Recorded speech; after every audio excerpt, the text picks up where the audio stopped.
사기꾼, 변절자, 반역자였습니다. 정복자 로마 제국의 권세를 등에 업고 동족의 피를 빨아먹는 인간 말종이었습니다. 오늘 본문에 나오는 삭개오가 바로 그 세리였고 또 그 중에서도 우두머리인 세리장이었습니다. 동족들의 피를 빨아서 큰 부자가 되게 되었고 그래서 남부를 곳 없이 잘 살았습니다.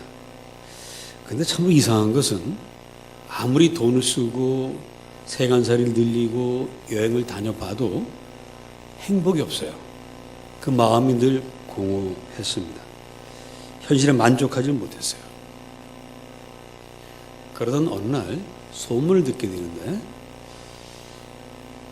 나사렛에서 나온 한 청년이 자기를 하나님의 아들이라고 선전하면서 다니는데 영생교 교주와 같은 그런 가짜가 아니라 정말 이분을 만나면 병이 낫고 소망을 얻게 되고 기쁨을 얻게 된다는 거예요. 이게 정말일까?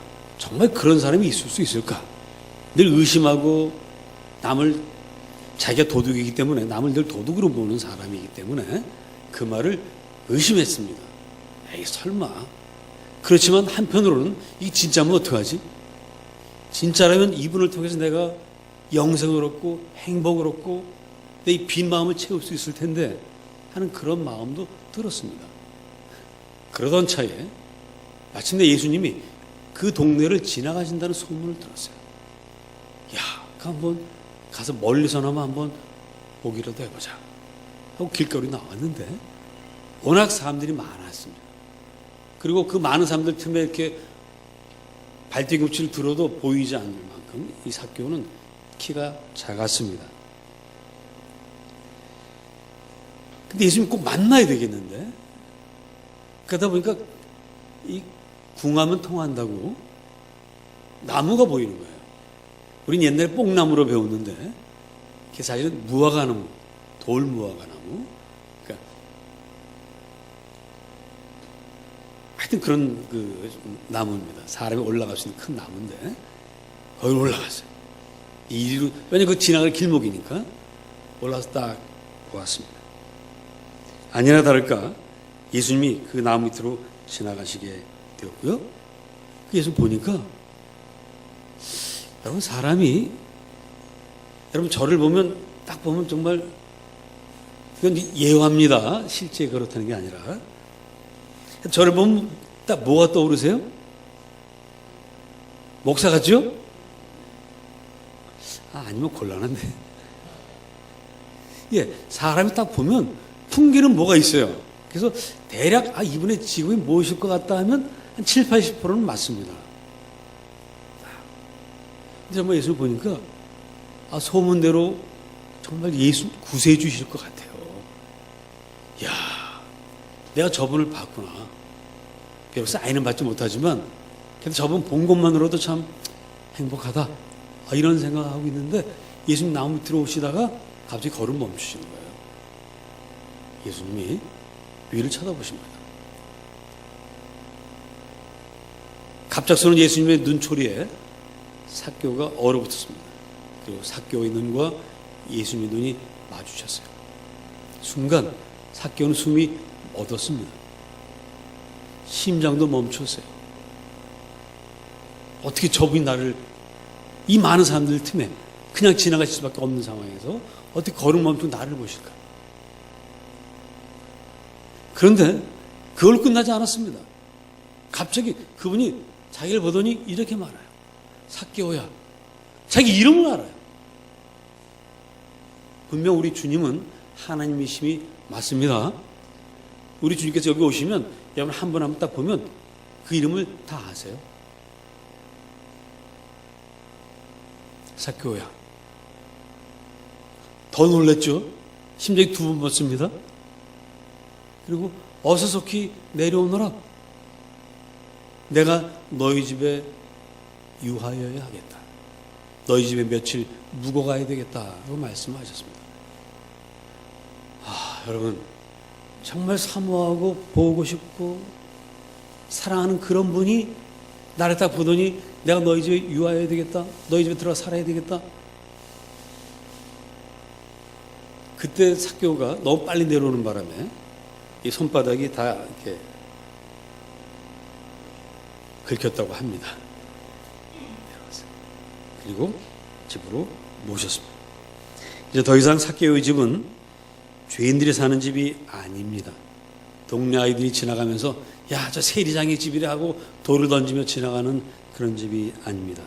이제는 하나님이 사랑하는 집, 하나님께서 쉬고 주무시는 그런 집이 되었습니다. 삭개오가 그 집에 들어가면서 늘 멸시받고 천대받고 돌멩이로 유리창이 깨지는 그런 집이 이제는 아무도 감히 돌을 던질 수 없는 그런 집이 됐어요. 예수님의 인기는 그 당시 유대 민중들 사이에 정말 선풍과 같았고요. 더욱더 물결처럼 예수님을 사랑하는 인파들이 어딜 가나 덮였기 때문에 이제 그 집은 누구나 다, 야, 저 집은 세리장이 삭개오의 집이 아니라 예수님이 들어가 산 집이야. 그럼 지방에 가시면 식당에 가면 이렇게 붙어 있는 게 있어요. 무궁화 붙어가지고 여기는 뭐 무슨 집, 또 어떤 집은 딱 가면 염동철 목사 왔다 간 집, 뭐 이런 거 붙어 있습니다. 그런 집이 됐어요. 여러분, 삭개오 입장에서 볼 때 이보다 더 크고 즐겁고 기쁜 일이 어디 있겠습니까? 이야, 우리 집이 이런 집이 되다니. 멸시 천대받고 민족 반역자라고 낙인 찍혔던 우리 집이 하나님의 집, 주님이 사랑하는 집, 그런 집이 되다니 너무너무 기뻤어요. 그런데 그 기쁨은 자기가 지금까지 가지고 있던 돈이나 권세로 어떤 기쁨과 전혀 다른 것이었습니다. 그리고 그 주님을 모시고 그 기쁨을 누리다 보니까 이상하게도 자기의 지난 날이 부끄러워졌어요. 더럽게 느껴졌습니다. 그럼 내가 이대로 살면 안 되겠다는 생각이 자기도 모르게 들어옵니다. 이 더러웠던 과거를 깨끗하게 청소해야 되겠구나, 뜯어 고쳐야 되겠구나 하는 그런 마음이 가득해졌습니다. 개혁이라는 말이 이승 씨의 국어사전에 보니까 개혁이란 뜯어 고친다 이렇게 되어 있어요. 뜯어 고친다. 다 뜯어내고 새로 고치는 거예요. 그래서 주님께 말씀드립니다. 주여 보시옵소서, 내 소유의 절반을 가난한 자들에게 나눠주겠습니다. 내가 만일 남의 것을 빼앗거나 강제로 토식한 일이 있으면 4배로 갚겠습니다. 여기서 중요한 것은 주님께서 이렇게 하라고 말씀하시지 않았다는 거예요. 본인이 스스로 내가 이렇게 하겠노라고 선언했다는 겁니다. 진정한 개혁은 남이 시켜서 하는 게 아니에요. 그거는 개혁이 아니라 강제죠. 삭개오는 스스로 자발적으로 기쁨으로 감사함으로 그렇게 하겠다. 그렇기 때문에 삭개오의 개혁은 성공할 수 있었고, 오늘 삭개오는 주님께 너는 이제 구원받았다. 너는 이제 아브라함의 자손이다. 지금까지는 아무도 유대인이었지만 삭개오에게 아브라함의 자손이라고 말하는 사람이 없습니다. 너는 로마의 자손이야. 너는 이스라엘 사람이 아니야. 그런데 이제 주님께 진정한 이스라엘 사람으로 인정받게 됐어요. 할렐루야. 여러분의 삶도 그렇게 되어지기를 축복합니다.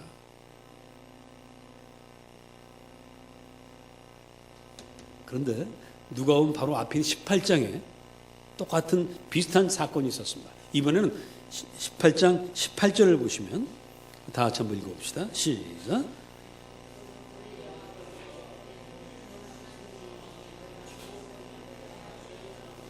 예, 어떤 관리가 예수님을 찾아왔습니다. 그리고 주님께 묻습니다.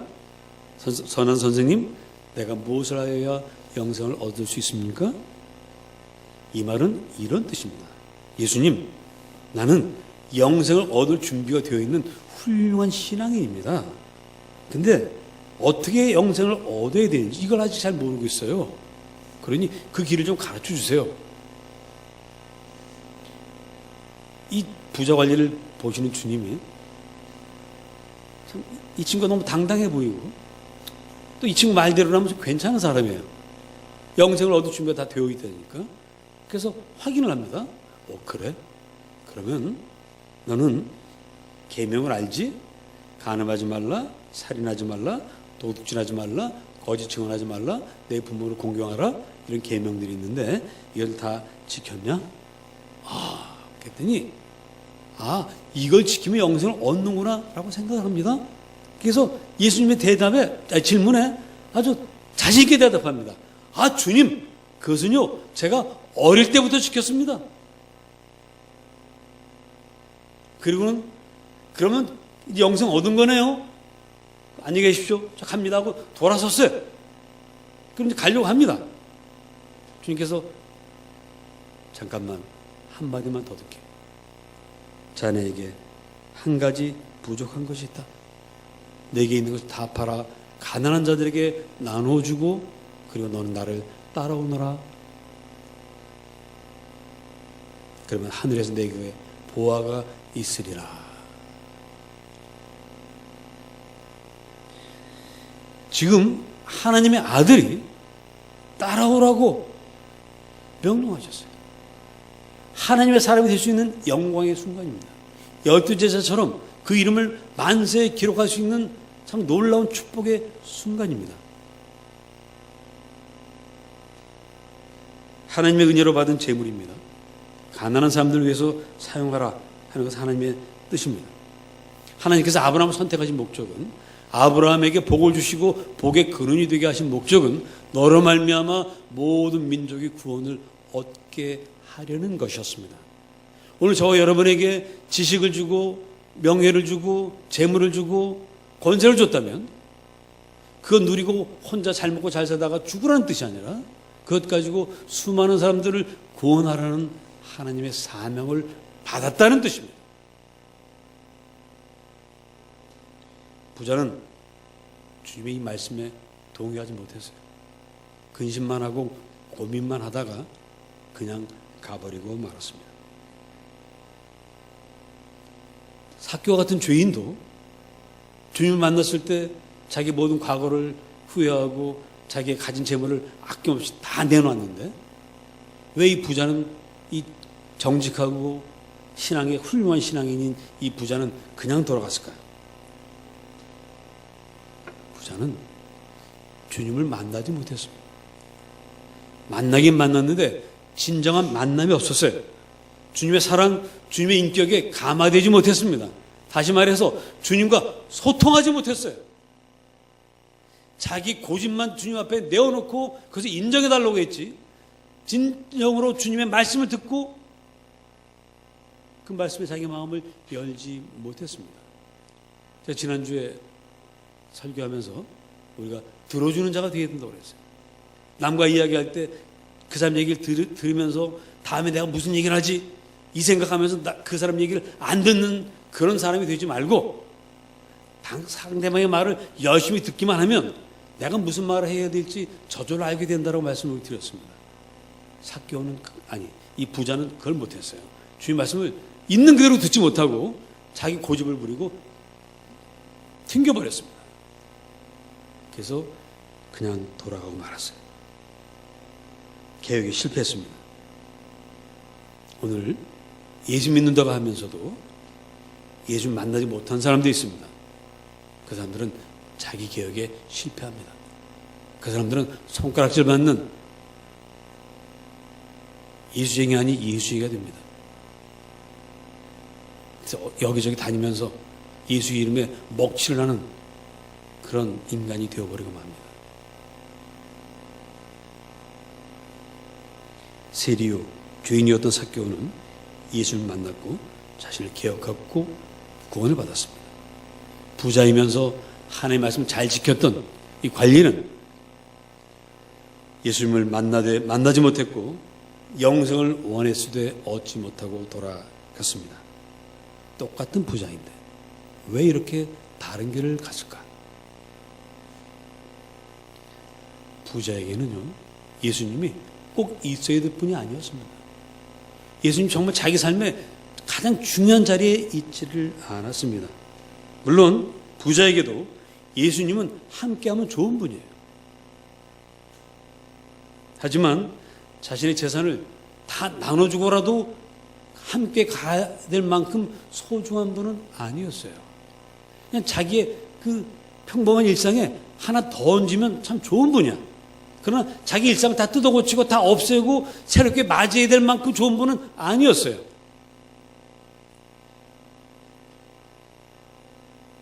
사실 부자 관리는 계명을 잘 지켰기 때문에 유대인들에게 존경을 받았습니다.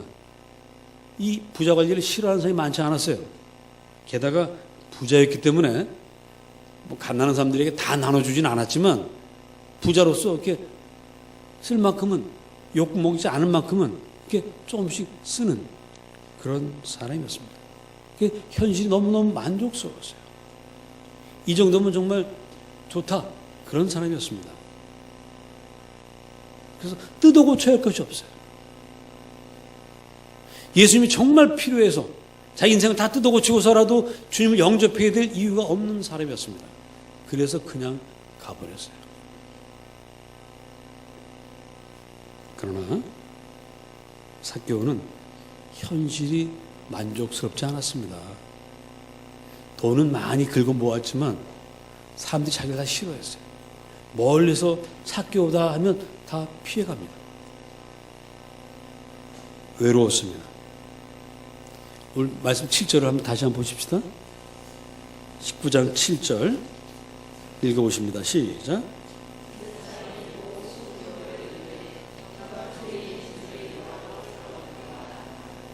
자신이 이래야 됩니다. 예수님이 저 집에 들어갔네? 야, 저 집은 복 받았구나? 아이고, 축하해요. 이래야 되죠. 보통 사람 다 그러지 않습니까? 근데 여기는 반이 그게 아니라, 아니, 어떻게 저분이 저 죄인의 집에 들어갔지? 에이! 하면서 퇴퇴 침을 뱉으면서 다 돌아서는 거예요. 어떻게 저런 놈의 집에 들어가? 이게 삭개오입니다. 그러니 얼마나 외롭겠습니까? 어지간만 해도 사람들이 막 몰려와가지고 삭개오에게 예수님 먼저 들어가고 삭개오가 그 다음에 따라 들어가지 않았겠어요? 삭개오가 뒤에 와가지고 축하해. 어떻게 야 너는 복도 많다. 어떻게 예수님 너희 집에 다 들어가냐? 이래야 정상인데 다 손가락질하고 욕하고 돌아섰어요. 이게 삭개오입니다. 그러니 아무리 돈이 많으면 뭐하고 권세가 있으면 뭐합니까? 사람이 없는데. 슬픈 현실입니다. 있는 거 다 있어도요, 주변에 사람이 없으면 정말 슬퍼져요. 그리고 엉뚱한 데 빠지고 잘못된 길로 빠지고 큰 과오를 범하게 됩니다. 삭개오가 그런 사람이에요. 그래서 삭개오는 자신을 뜯어고치고 싶습니다. 어떻게 하면 길이 있다면, 길을 알 수만 있다면 내 이 삶을 좀 정리하고 싶습니다. 근데 그가 예수님 소문을 들은 거죠. 요한복음 14장 6절에 주님께서 말씀하셨습니다. 내가 곧 길이요 진리요 생명이니 나로 말미암지 않고는 아버지께로 갈 자가 없느니라. 길이래, 진리시래. 이분을 만나서 길을 물어봐야 되겠다. 그 주님을 지금 만나고 있는 것입니다. 예수님 만나는 순간, 살아계신 하나님을 만나는 순간 그의 마음이 활짝 열렸어요. 내 삶을 뜯어고치고 싶었던 그 마음과 자비하신 주님의 눈길이 서로 만났을 때 그는 개혁을 할 수 있었습니다. 그는 주님을 사랑하게 됐습니다. 여러분, 사랑이라는 게 얼마나 위대한지요. 이건 국적도 초월합니다. 신분도 초월합니다. 여러분 잘 아시는 대로 갑자기 좀 생각이 떠올라야 되는데, 낙랑공주하고 호동왕자인가요? 호동왕자는 왕자가 아니었죠? 왕자예요? 바보 온다. 나 평강공주. 평강공주와 바보 온다. 여러분, 사랑이라는 게 그런 거예요. 사랑이라는 게. 여러분 그렇지 않습니까? 우리도 사랑하는 사람을 위해서라면 뭐든지 다 해주고 싶죠. 우리 부모들이 사랑하는 자식에게는 어떻게 하고 싶어요? 뭐든지 다 주고 싶어요. 다 주고 싶어요. 삭개오 그 사랑을 느꼈습니다. 주님 만나는 순간 여러분도 주님을 사랑할 수 있기를 축복합니다. 주님 너무 사랑하시죠? 주님 너무너무 사랑하니까 이 주일 아침에 사실 오늘도 날씨가 추워져가지고 바깥 외출하기가 좀 쌀쌀하고 그렇잖아요. 지금도 교회가 약간 좀 춥죠? 난방하기도 그렇고 좀 아주 애매한 온도인데 그래도 왜 왔어요? 주님을 사랑하니까. 다른 많은 유혹이 있음에도 불구하고 에이 그래도 나 제일 사랑하는 주님을 만나러 갈 거야 하고 여러분들이 오신 거죠.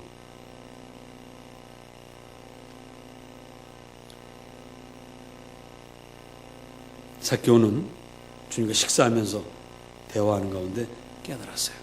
야, 내가 이걸 해야 되겠다. 주님이 시키시기도 전에 그는 선포합니다. 주여, 내 소유의 절반을 가난한 사람들에게 나눠주고 남의 것을 속여 빼앗은 일 있으면 내 값조로 갚겠습니다. 이 말은 무슨 얘기냐면요, 내 거 다 드리겠다는 거예요. 생각해 보세요. 소유의 절반을 나눠줬습니다. 나머지 절반 남았는데 이 사람이 그 재산이 다 어떻게 해서 얻었어요? 남의 것을 속여 빼앗은 거지요. 그 사람들이 와서 4배로 갚아주기 시작하면 반나절 만에 다 동날 겁니다.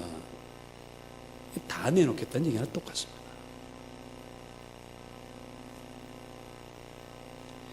삭개오는 근심하면서 고민하면서 내놓은 것이 아닙니다. 즐거움과 기쁨으로 내놨습니다. 우리 주 예수 그리스도를 만났기 때문에 행복했고 그래서 자신의 잘못된 삶을 뜯어 고칠 수 있었습니다. 그렇게 했어요. 여기서 여러분 한 가지 오해하지 말기를 바라는 것은 여러분 재산 좀 있다고 해서 근심 걱정하지 마세요. 왜? 주님이 오셔서 여러분에게 내놔라 하기 전에 안 내놓으셔도 됩니다. 그리고 지금 갖고 있는 걸로 그것으로 주님의 뜻을 따라 열심히 쓰시면 돼요. 자기 감동시키시는 만큼 하시면 됩니다. 오늘 주님께서 우리에게 말씀하시고자 하는 것은 진정한 개혁을 말씀합니다. 성경에 보면 자기의 재산을 가지고 있으면서 주님의 일을 했던 분들이 참 많습니다. 사도 바울의 이 마게도냐 선교, 유럽 선교를 위해서 자기 집을 내놓은 분이 있어요. 루디아가 있습니다. 이 루디아라는 부자 여자 상인이 없었다면 일을 할 수가 없어요. 여러분의 재물이 그렇게 주님 나라와 의를 위해서 많이 사용되시기를 바랍니다. 그리고 제일 여러분들이 현명하신 분들은 죽기 전에 그걸 다 내놓는 거예요. 왜? 죽으면 나하고 아무 상관없는 거니까. 그러니까 죽기 전에 다 내놓으시기를 축복합니다. 왜 아멘들 안 해? 죽을 때 가져가지도 못하는데. 참 이상한 사람들이네. 알아서 하세요. 나하고 상관없어. 자, 오늘은요, 마틴 루터가 종교개혁한 499주년 1517년에 마틴 루터가 종교개혁을 했거든요. 내년은 500주년이에요. 그래서 여러 가지 이제 기념 행사들이 준비되고 있는데, 사실 루터의 종교개혁도 현실에 만족할 수 없는 것에서 시작됐습니다. 당시 1500년대 중세 가톨릭 교회는 썩을 대로 썩었어요. 그래서 우리 개신교회도 여러 가지 썩은 것이 많이 있습니다만은 비교할 수 없을 만큼 썩어 있었습니다. 구원은 믿음으로 받는 것이 아니라 돈으로 받는 것처럼 그렇게 선전했어요. 그래서 면죄부라는 것이 있었습니다. 이게 아직 로마 가톨릭이 부패한 극치가 면죄부라는 것인데 면죄부를 팔아 다녔어요. 왜 팔게 됐냐면 로마에 있는 베드로 대성당을 짓다 보니까 돈이 모자라.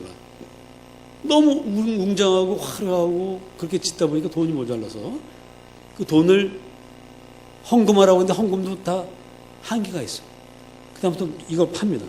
면죄부를 팔면 여기는 이 면죄부를 가진 자의 죄는 본인의 죄뿐만 아니라 조상의 죄까지 다 용서받는다. 뭐 이렇게 써 있습니다. 그걸 사요. 사면서 그때는 다 돈이 지폐가 아니라 다 동전이었기 때문에 그 동전을 그 한 배 딱 넣습니다. 그러면 떨어지면서 딸랑 소리가 나요. 그 소리가 나는 순간 연옥에 있는, 가톨릭은 연옥이라는 걸 가르칩니다. 지옥에 갈지 천국에 갈지 확정되지 않은 사람이 가 있는 곳이 연옥이라고 해요. 그 연옥에 있다가 딸랑거리는 순간 이 사람들이 천국으로 휙 날아간다는 거예요. 그러니 그 부모를 사랑하는 사람이 안 살 도리가 있나. 그렇게 시작된 것입니다. 루터는 이건 잘못이다, 이래서는 안 된다 라고 외치고 싶었습니다. 그런데 외칠 용기가 없어요. 어제 뭐 촛불 시위 같은 거 했는데 1인 시위를 해야 됩니다. 로마 가톨릭의 본산인 로마에 가서 1인 시위를 해야 돼요. 피켓 들고 나는 면죄 판매에 반대합니다, 용감하게 해야 되는데 그럴 용기가 없어요. 사실 루터는 굉장히 소심한 사람이에요. 학자입니다.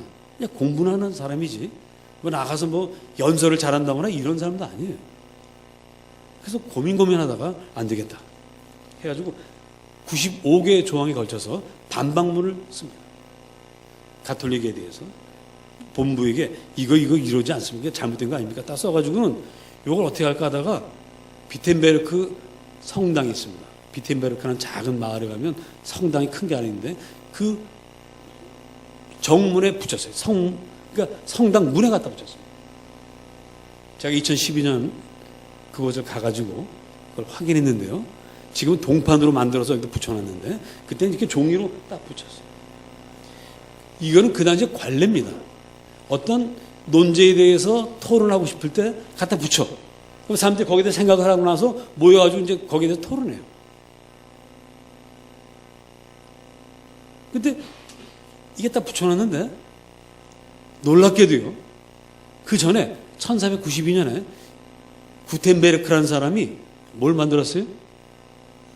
활자 인쇄술을 발명했습니다. 그때부터 종이에다가 인쇄해서 막 뿌리기 시작했어요. 그것 때문에 1492년이고요. 이건 1517년이니까 약 30년 사이에 이 인쇄술이 많이 발달합니다. 그 사람들이 보더니 이거 정말 맞는 얘기인데? 야, 이거 우리 저기 라이프지에 있는 내 친구한테 보내줘야 되겠다. 어디 있는 누구한테 보내주게 돼야 돼. 그런 다음에 독일어를 썼거든요. 이걸 라틴어로 다시 번역을 해서 프랑스 뭐 다 보내는 거예요. 그래가지고 사람들이 막 들고 일어나기 시작합니다. 이거 봐. 야, 이거 진짜 교황청 이러면 안 되잖아. 그게 바로 종교개혁이에요. 루터는 종교개혁을 한 게 아니에요. 그냥 써서 붙여놓은 거예요. 근데 그게 인쇄술에 의해서 널리 알려지기 시작하면서 모든 이들의 공감대를 얻으면서 야, 이거 아니다. 그래서 종교개혁이 시작되는 거예요.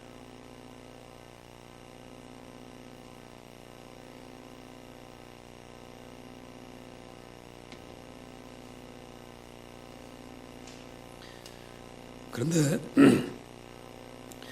이렇게 심약한 소심한 루터가 이런 작은 행동이라도 써서 붙일 수 있는 이 용기는 어디서 나왔을까? 당시 로마 교황청은 예수님의 보혈로 은총으로 구원받는다고 가르치지 않고 인간의 노력과 고행으로 심지어는 돈으로도 구원받을 수 있다고 가르쳤던 것이죠. 여기에 대해서 루터가 고민을 참 많이 했습니다. 그러다가 어느 날, 이분이 학자라고 그랬습니다. 성경을 연구하다가 오늘 우리가 함께 교독했던 본문에도 있었습니다. 로마서 1장 16절 10절을 읽게 됐습니다. 찾아보십시다. 로마서 1장 16절 17절. 사도행전 다음이죠. 누가복음, 요한복음 다음, 사도행전 다음, 로마서 1장 16절 17절. 이거 우리 개신교에서는 가장 중요한 성경 구절입니다. 다 같이 읽겠습니다. 시작.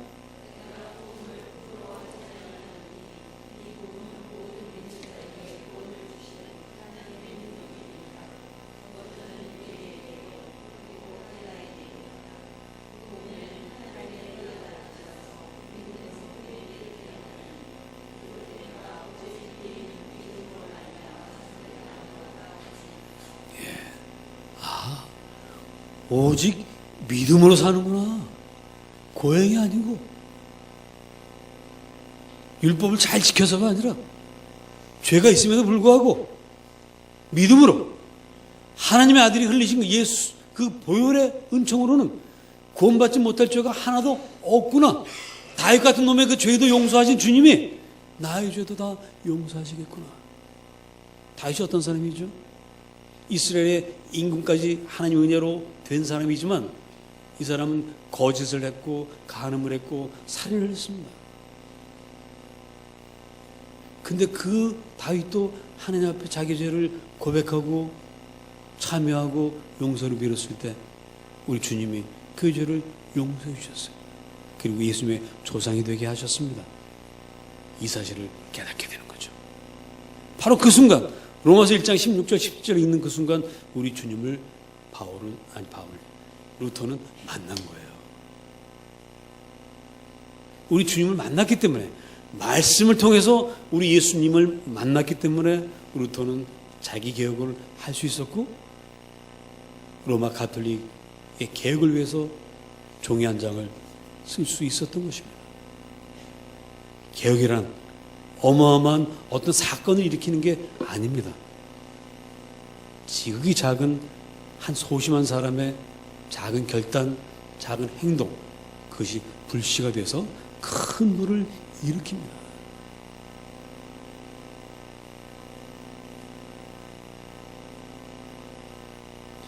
여러분은 오늘 여러분의 현실에 만족하십니까? 이 정도면 살만해 하십니까? 부자관리처럼 됐지 뭐 하십니까?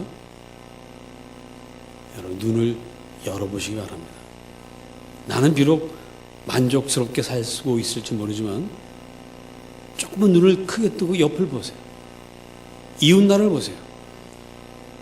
세계 인구의 4분의 1이 지금도 굶어서 살고 있습니다.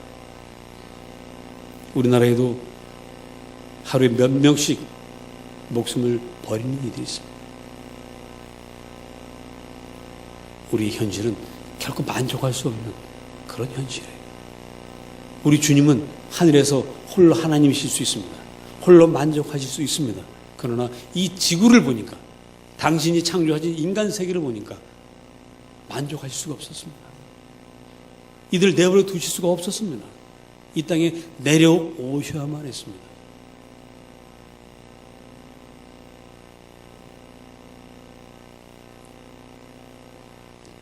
우리는 이제 나의 현실에 만족하고 있을 수가 없습니다. 역사의 눈을 뜨고 이 민족과 이 세계 인류에 대해서 그들의 슬픔과 아픔과 굶주림과 고통을 우리 그 속에서 내가 할 수 있는 일은 사실은 많지 않습니다. 그러나 우리는 해야 합니다. 그 첫 번째 단계는 현실에 만족할 수 없다. 내가 이들을 위해서 뭔가를 해야만 한다. 주님이 나에게 무엇을 원하실까? 그것을 주님께 물어보시기를 바랍니다. 그리고 주님과 먼저 관계를 맺으셔야 돼요.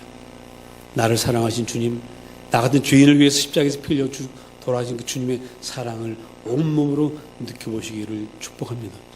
그게 주님 만나는 겁니다. 그 주님과 어떤 대화를 했다는 것이 아니라, 어떤 신비한 음성을 들어서가 아니라 그 사랑을, 로마서 1장 16절 10절의 이 말씀처럼 그 사랑을 느껴보는 것이 주님을 만나는 것입니다. 그럴 때 우리는 나의 지나온 세월, 잘못된 과거를 개혁하고 뜯어고치고 또 내 주변의 환경과 역사와 이 방향을 바꿀 수 있는 그런 작은 실천 하나를 할 수 있는 것입니다. 무엇을 개혁해야 할지, 어떻게 해야 할지, 그것은 주님께서 이제 여러분에게 가르치실 것입니다. 삭개오에게 주님은 한마디도 하지 않으셨지만 삭개오 스스로 깨달았던 것처럼 여러분 주님을 진정으로 사랑하신다면 내가 주님의 나라 의를 위해서 무엇을 해야 할지를 스스로 알게 될 것입니다. 그래서 알게 되었을 때 아는 것에 멈추지 마시고 루터처럼 성당문에 갖다 붙이는 작은 실천을 하는 여러분이 되시기를 주님의 이름으로 축복합니다. 기도하겠습니다.